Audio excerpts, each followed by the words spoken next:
li nga xam ne que moo di le journal critique jàpp ne Macky ne va plus mettre ses pieds au Sénégal surtout aussi foofu saanuk aéroport ba su fa tegee tànkam benn mandat d'arrêt mu ngi ko fay daal di xaarani allant dans ce sens. Macky aussi mu daal di absenté si le mariage de son fils d'Ibrahima Sall. Alors tey jii cette question autour de lui en ce qui concerne son mandat d'arrêt international lan nga si jàpp ni jamono ji moom la si autorité wala daal di war a mën a taxawee.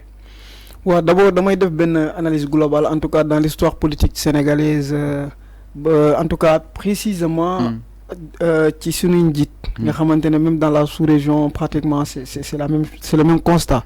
C'est qu'aujourd'hui on a de plus en plus tendance à voir damay naan sax depuis hier gis suñu président bu ñu follee ko la première des choses bu ñuy def sax le même jour duñ fanaan ci réew mi man lenn rek laay wax tey nit amul lu dul sa réew.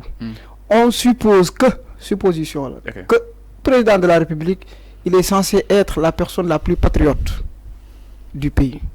kon doo mës a gis président américain muy follee ko ba pare di daw dëkk bi di dem dëkk ji feneen bu ñu koy employé feneen doo ko gis ci président français doo ko gis ci président chinois lan moo tax nous nos présidents de la République 2 ans avant ñi pare seen nguur gi jënd nañ kër ci bitim réew tabax nañ fa en tout cas ñu ngi préparé pour dem toog fa lenn rek la parce que seeni toogin moo fi rafetul.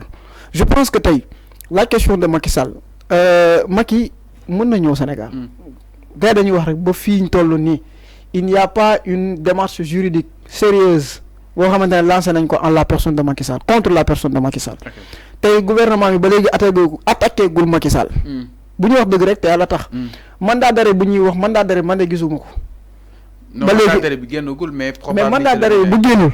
donc ce qui fait que bu tegoo tànk nu mu tudd sax aéroport Blaise Diagne kenn mënu koo tere dugg ci réew mi parce que y a rien qui pèse contre lui. En réalité sans mandat d'arrêt ce qui veut dire qu'il est coupable de rien.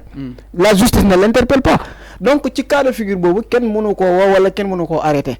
Je pense que peut-être que boo gisee ñëwul ci mariage yu doomam c'est vrai am na lu muy moytoo réewam parce que tey la population a une dent contre lui.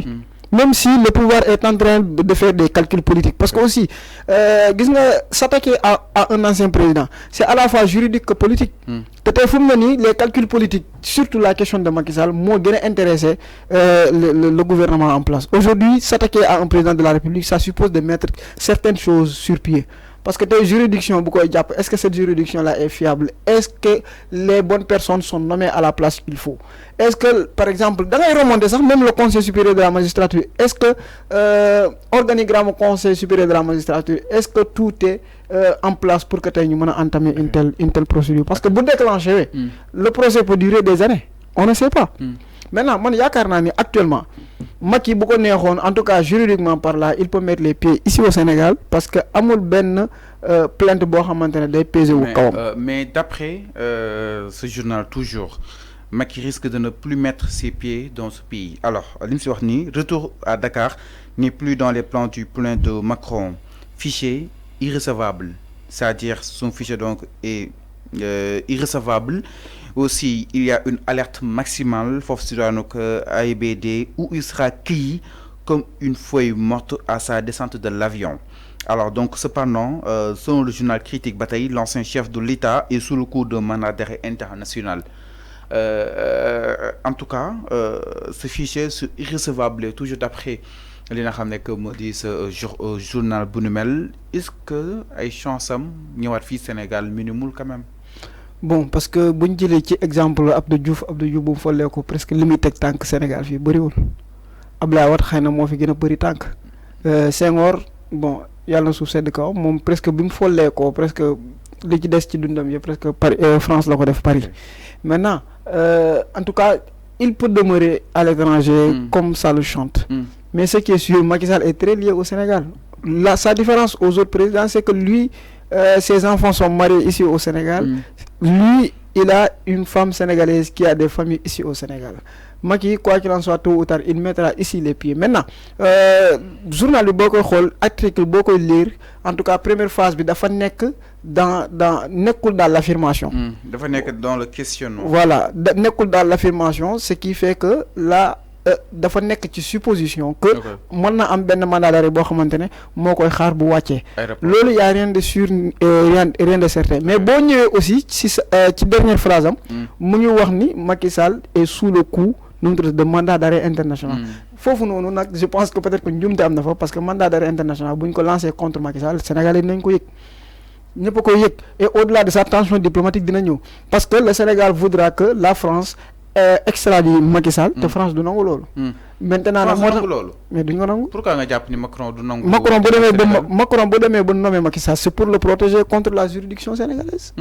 Macky Sall postam bi c'est bouclier la maintenant bu ñu demee ba nommer ko foofu c'est pour le protéger contre des exactions de la juridiction sénégalaise à sa rencontre. Maintenant buñ naree dem ba di ko wóolu pour mu ñëw ci réew mi fii man je pense que en tout cas la juridiction française s'y opposera et loolu noonu dina mën a jur benn tension diplomatique mais quoi qu'il en soit buñ demee ba nar koo def man yaakaar naa ni y a beaucoup de paramètres à tenir en compte gis nga parfois on veut la justice c'est vrai mais est-ce que pare nga pour s'attaquer à certaines personnes tey un ancien président c'est pas n'importe qui. C'est quelqu'un qui, sur l'échiquier de la diplomatie, il a été bien représenté. Et puis des gens comme Macky Sall ont bien servi les intérêts des étrangers. Aujourd'hui, il est entre les mains de ces mêmes étrangers-là. Maintenant, la question c'est que est-ce que toi tu es prêt à riposter contre toute pression extérieure? C'est ça aussi l'autre question. Am na président yu bari seen dëkk yi wóolu nañ leen pour juger leen après yan na ko yàlla yërëm nan la mujjee. dafa daw Sénégal fii la ñoo toog ñu bëgg ko extradier Ablaye Wade bañ Ablaye Wade ne leen kii pour ngeen atte ko parce que crime contre l'humanité lañ ko doon atte moom. nga jàpp ni Macky Sall Diomaye Faye n'aura pas le choix si kaw Macky Sall. Pour man Diomaye Faye peut ne pas s'attaquer à Macky Sall man loolu laa yaakaar donte sax man personnellement loolu laa bëgg. Mais ce gouvernement là boo xoolee ils sont plus dans la stabilité. Et ils sont en train de renforcer leurs racines, d'enfoncer leurs racines dans la terre rouge pour que nous ayons une assise confortable. N'oubliez pas que Ousmane Sonko, il n'a pas atteint son objectif. Son objectif c'est de devenir président de la République. Ce qui fait que le rapport c'est quoi? C'est que actuellement, ce gouvernement n'est pas encore dans l'offensive. Moi, le dossier est publié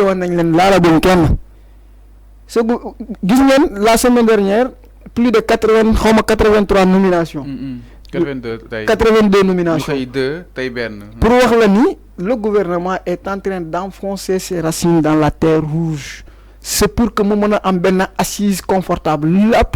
La plupart des pouvoirs, première chose, c'est l'assainissement.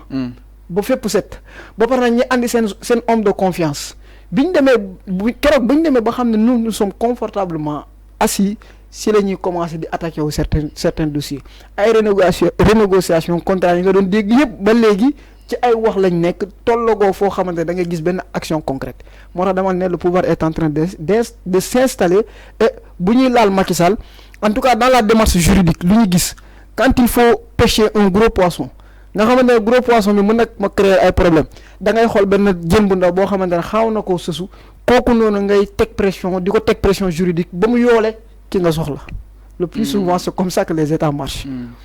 boo gisee la procédure en Guinée nan lañ def Toumba Diakité lañ topp mais en réalité sensible du Toumba Diakité Dadis Camara la mais c'est Toumba Diakité qui peut balancer Dadis Camara bu demee ba nangu coopérer bon su boobaa da ngay am benn preuve tangible.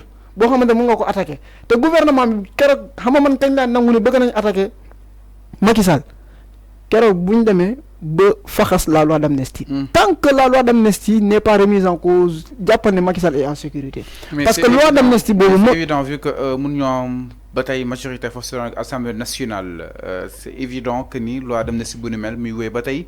Donc tant que amul tant que amul ñu jàpp ne Macky Sall est en sécurité xam nga loolu noonu le paradoxe sera trop visible Fallou. yow loi d'amnistie ñu ne kan la doon protéger Ousmane Sonko ak ñi mu àndal. maintenant ñooñu bu ñëwee ñu ne la soxlatuñ ko les députés de Macky Sall waruñ bañ ci loolu. ñii ngeen doon protéger soxlawuñ ngeen protéger war nañ nangu mais buñ demee ba di ko nëbb di bañ c'est parce que dafa am lu ci laxasu parce que la loi d'amnistie protège même au-delà de Macky Sall protège certains proches yoo xamante ne c'est la famille de Macky Sall on en a vu des recruteurs de nervis gis nañ leen ba pare nag ñi ñuy recruter ñoo taxaw def fi ay aveu di naan diw moo ñu recruter. Tu vas parler de Amadou Sall. mais c'est ça mais loi d'amnistie boobu bu ñu ko faxasee ñooñu bi n'ont pas la paix. Donc dafa doon recruter ay nervis à travers manifestation yi. mais Amadou Sall ne ku ma recruter kooku noonu moo taxaw mu ne man Amadou Sall moo ma recruter et puis mën nañ ko nangu parce que gis nañ ko ak ay photo ak ay vidéo ñoom ñaar. pourtant moom nee na melewul benn yoon doomu Macky Sall yi du leen gis ñu melewu benn yoon par rapport ak. dama ne loolu la ñu c'est-à-dire melewuñ télé moo leen filmé wul télé moo leen génnewul mais ils étaient tous là-dedans ça c'est quelque chose qui était vrai gis nga nit ñëw ñi koy gis c'est-à-dire dañoo gis doomi Macky Sall di ànd ak ay nit ñooñu taxaw témoigner ni ñun dañ ñu doon fay ñun ñoo doon recruter te nit ñooñu gis nañ ni ñoom en tout cas seen i jëm ak seen i jaar-jaar xel nangu na ni en tout cas ñu doon ñoo xamante ne dañ noo recruter ay nervi ba après sax problème jur na gis nañ nervi yoo xamante ne dañ doon casse parce que ay nit ñoo leen engagé ba pare fayuñ leen kan moo leen engagé ñu ne leen diw woowu moo def live di wax ne man doomu Macky Sall moo ma wóolu donc quoi qu'il en soit tey amnistie loi d'amnistie buñ ko faxasee. ça va causer beaucoup de mal. ça va causer beaucoup de mal moo tax dama ne tey la justice sénégalaise doit confortablement d'abord s'installer le parquet aménagement dafa des parquet xam nga keroog maa la ko doon wax procureur bu fi nekkoon di jël ay dossier di ko xool. ba pare nag du ci autosaisir même procureur moo fi nekkaat ba suba. gars yi laalaguñ ko. ce qui fait que tey ce même procureur là il va pas s'attaquer à ses alliés d'hier et puis pour daaneel foofu même le rapport bu ñuy wax le rapport yoo xamante ne tey fournir nañ leen. je pense si rapport yi. voilà ak la sortie de Pape Alé Niang ba tey ñu desandi si wàllu wu ni mel par rapport ak le recrutement.